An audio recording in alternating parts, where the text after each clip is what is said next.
जय श्री राधे, जय श्री श्याम। आज हम बड़ी ही सुंदर एक कथा वर्णन करने वाले हैं। आशा है कि आप सभी उस कथा को दिव्य भाव से समझें और आनंद से उस कथा को अपने हृदय में मनन अवश्य करें, क्योंकि कोई भी कथा केवल कथा स्वरूप नहीं होती, कहानी स्वरूप नहीं होती। वो कथा इसलिए होती है ताकि हम उस कथा को कहीं ना कहीं अपने जीवन में धारण कर सकें। हम केवल कथाओं को सुनने मात्र से ही केवल सुनकर ही ना छोड़ें, उन्हें अगर एक क्षण भी, एक कण भी अगर हम कथा का अपने जीवन में धारण करते हैं तो वो कथा कोई भी हो, हमारे जीवन को दिव्य आनंद की ओर, हमारे जीवन को एक सफलता की ओर ले जाती है।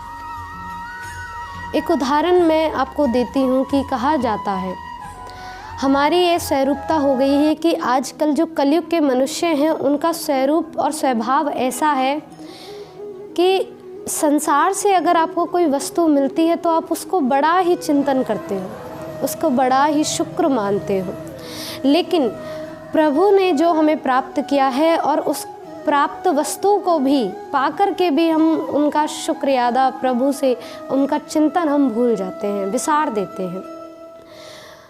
तो केवल मेरा यही कहना है कि आप सभी प्रभु को इस कारण से ध्यान करें कि ये जो जीवन भी अगर हमें प्राप्त हुआ है तो प्रभु के ही कारण। एक बार कबीरदास जी कहीं से निकल कर के जा रहे थे, तो वहाँ पर उन्होंने कुछ बातें सुनी, और वो क्या थी कि एक स्त्री जिसका रिश्ता कहीं तय हो गया था, तो उसके ससुराल वालों ने एक नथनी उस स्त्री के लिए भेजी थी। अब वो कन्या क्या है, सब अपनी सहेलियों से बार बार उसको वर्णन करने लगी कि ये मेरी ससुराल से आई है, ये उन्होंने मेरे लिए भेजी है, ये खास नथनी मेरे लिए है। बार बार उस नथनी का ही वो ध्यान करती रही।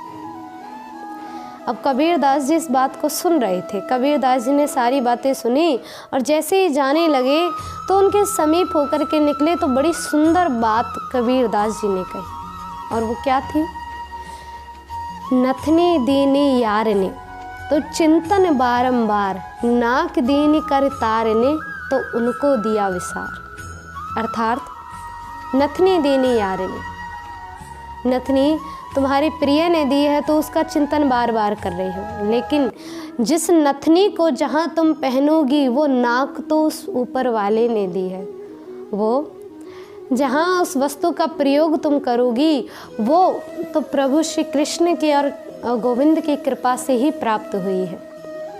और फिर भी उनको विसार दिया, फिर भी उनका चिंतन मन से बिल्कुल ही निकाल बैठे हैं। ये केवल एक कहानी स्वरूप नहीं, ये हर एक जीव की लीला है कि संसार से अगर कुछ मिल जाता है तो बड़े प्रसन्न होते हैं कि संसार ने हमें ये दिया है। लेकिन ये विचार करो कि संसार से मिला तो ठीक है, लेकिन उस मिले हुए का उपभोग तो इस तन से ही करोगे, और ये तन तो उस गोविंद ने दिया है, तो उनका चिंतन क्यों नहीं करते, उनको क्यों विसार बैठे हैं। इसीलिए कहा है कि श्री कृष्ण का सदैव चिंतन करो, उनको श्री गोविंद की हर एक लीला का ध्यान करो कि प्रभु कितनी बड़ी कृपा है जो मनुष्य जीवन दिया। अन्यथा सोच करके देखिए, श्री गोविंद ने सांसें दी हैं, ये जीवन दिया है, अगर एक क्षण भी उनके नाम कर देते हैं तो श्री गोविंद ना जाने हमारे लिए क्या कर देंगे। इसलिए आप सभी दिव्य भाव से श्री गोविंद का चिंतन अवश्य करें, क्योंकि ये केवल एक साधारण स्वरूप मात्र नहीं है, इस संसार में होने वाली हर एक क्रिया के स्वरूप है श्री कृष्ण।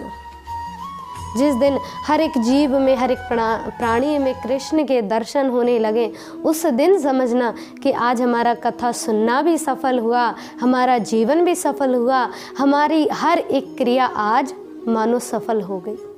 जब तक हर एक जीव में कृष्ण दर्शन ना हो तब तक समझना कि अभी तक हमारा जीवन जन्म लेकर के भी अधूरा है। तो अपने जीवन को पूर्ण करें, श्री कृष्ण से सदैव अपना प्रेम बनाए रखें और आनंद से रहें। जय श्री राधे, जय श्री श्याम।